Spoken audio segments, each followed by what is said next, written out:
Assalamualaikum warahmatullahi wabarakatuh. Selamat siang sahabat tani. Jumpa lagi dengan channel saya tetap di Sahabat Tani Porang. Ini saya siang ini berada di depannya Kang Tokanjil. Ini main-main sambil melihat kegiatan Kang Tokanjil sortir bibit. Jadi selengkapnya seperti ini sahabat tani. Ini di tempatnya Kang Tokanjil, bibit masuk dalam tahap sortir. Sortir, Bos. Sortir. Ini karena masih basah dan kondisi masih dari lahan, masuk ke tahap sortir untuk membersihkan istilahnya sampah. Kadang terbawa dari lahan, kerikil-kerikil, kemudian ada lagi katakwi. Jadi selama ini yang dilakukan Kang Tokanjil untuk melayani konsumennya haruslah dengan cermat dan mengutamakan kualitas. Jadi sortir itu wajib bagi Kang Tokanjil. Nah, untuk penyimpanan sementara kalau di tempat Kang Tokanjil karena memasuki tahap sortir ini cukup dileseh. Nah, seperti ini enggak apa-apa. Nah, nanti setelah ini sudah selesai disortir, bisa dimasukkan ke rak-rakan. Karena penyimpanan itu menunggu waktu sekitar 5 sampai 6 bulan untuk memasuki musim tanam berikutnya. Ini masih kisaran berapa persen Kang Toh? Baru 1%. Ya Allah. Baru Ini sudah 1%. segini banyak masih hanya sekitar 1% sahabat tani ya. Nah, ini kalau dari lahan seperti ini, Pak. Kondisinya basah dan ada yang umbi, kadang batu, kadang basah. Masih basah. Ada umbinya, ada batunya. Nah, jadi karena nggak semua kata, kita harus benar-benar pintar memilih untuk menjaga kualitas ini disortir lebih dahulu.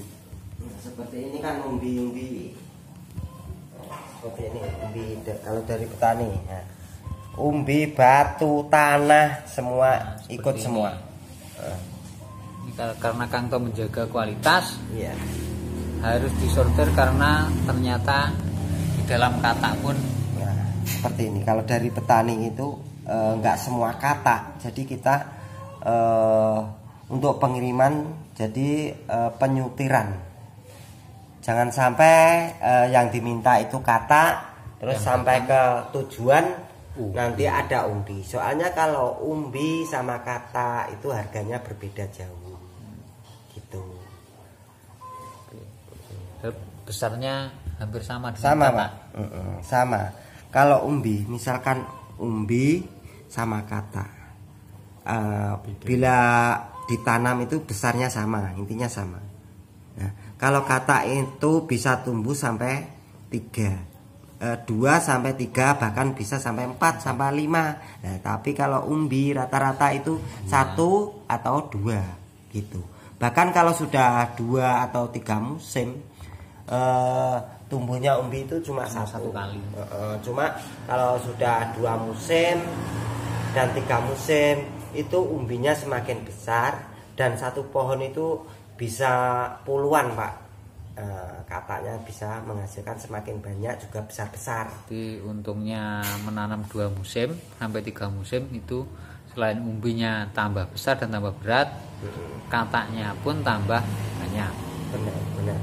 Karena dalam satu pohon bisa mencapai 40-50 butir kata. Iya, untuk yang umbi 2 musim atau 3 musim. Bahkan ada yang 90 Mas kemarin. Ya itu. Apalagi yang 4 musim. Nah, tapi nggak pasti. Ya, tapi nggak pasti. Untuk kata yang dihasilkan dari pohonnya itu nggak pasti. Kadang itu sudah 4 musim, katanya itu justru kecil. nggak banyak itu ada juga kan gitu. Iya, iya, iya. Yang terbaik kalau menurut saya itu antara 2 sampai 3 musim yang bisa bagus gitu. Tapi ini Kang Bang, kalau katak yang sebesar ini pohonnya sebesar apa Kang? Nah, untuk yang katak besar ini rata-rata antara 3-4 musim, tapi semua itu nggak sama. Nggak sama. Kadang ada yang 2 musim itu tumbuh kataknya bisa maksimal. Kadang ada yang pohonnya itu pohonnya atau daun itu agak nak ngarani blendes ini apa teman? Agak riwe-riwe itu loh. Daunnya nggak penuh, nggak lebar, nggak utuh maksudnya, nggak utuh. Justru kadang kataknya banyak. Nah, di situ kelebihan dan kekurangannya katak itu porang. Karena di sini saya lihat banyak sekali sahabat tani katak-katak besar. Ini besar. Tadi saya timbang satu katak 10 on. Ya.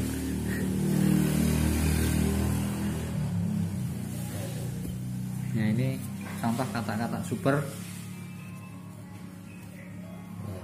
Isi berapa kan gitu. Ini masuk penyortiran untuk pemesanan yang isi sekilo 200, isi sekilo 500, isi sekilo 1000 dan sebagainya.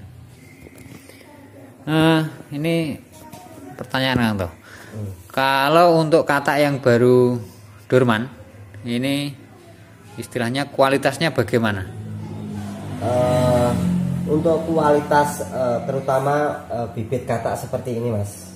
Nah seperti ini, dan kita coba cari yang seperti ini. Ini kan baru kan, masih agak berwarna merah, kemerah-merahan. Nah ini untuk kualitas, kalau porang itu benar-benar lepas sendiri dari batangnya, masih nempel nggak dicopot, itu insya Allah di mana tempat, di mana daerahnya itu menjadikan bibit yang berkualitas.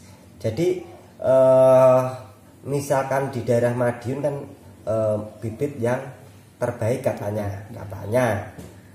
Untuk daerah lain semuanya bisa menjadikan bibit yang berkualitas baik, asalkan untuk pengambilannya itu benar-benar dorman kan gitu.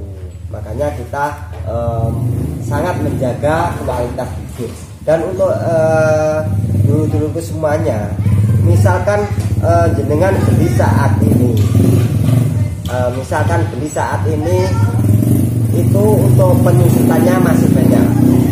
Ya, karena kadarnya basah ya, dan basah. Untuk penyusutannya itu masih banyak, dan untuk masalah membusuk, asalkan ini benar-benar baik, tidak akan membusuk. Tidak akan membusuk seperti itu. Dan untuk dulu-dulu semuanya, misalkan mau beli, monggo, mau beli sekarang atau nanti, jenengan harus benar-benar pintar memilih bibit.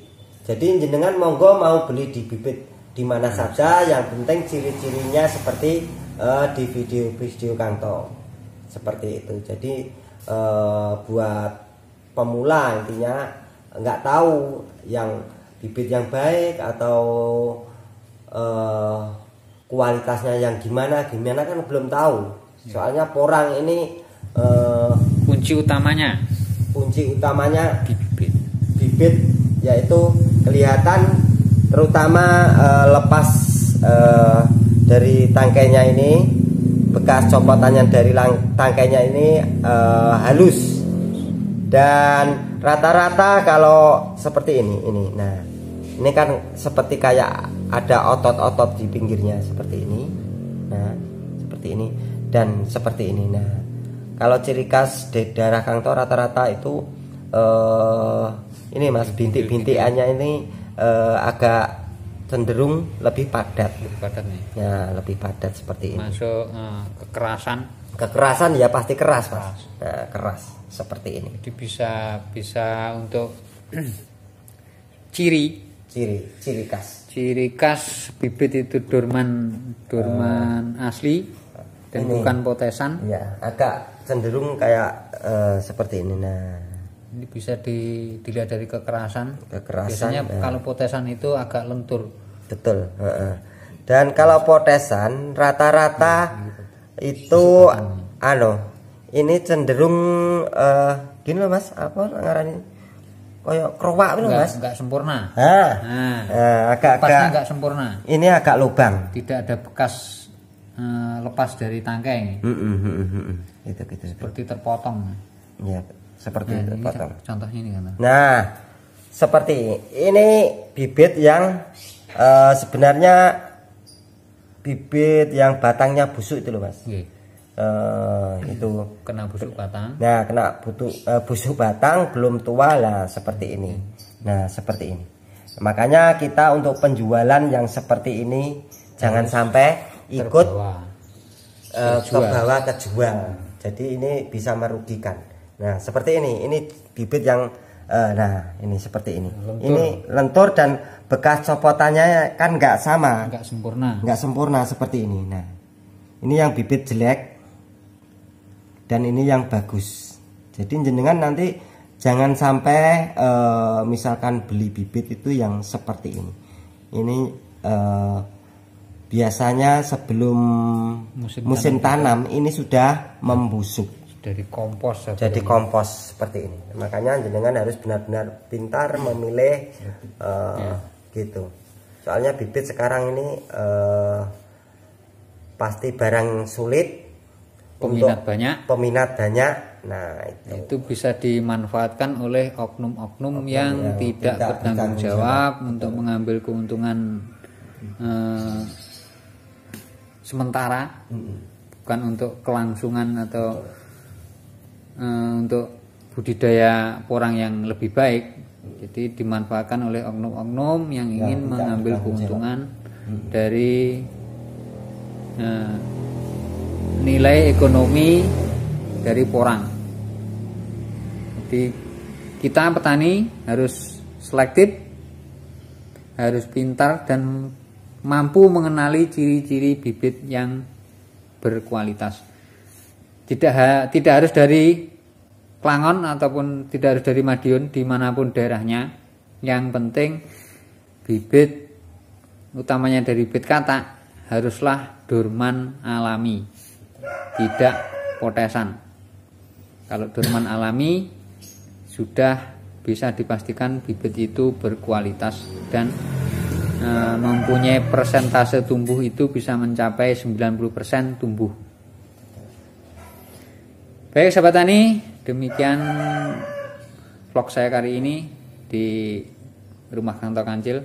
Saya ingin sekali melihat kegiatan Kang Tok Kancil dalam sortir bibit. Apabila ada kesalahan kekurangan dalam saya menyampaikan, saya mohon maaf yang sebesar-besarnya. Saya akhiri, wassalamualaikum warahmatullahi wabarakatuh.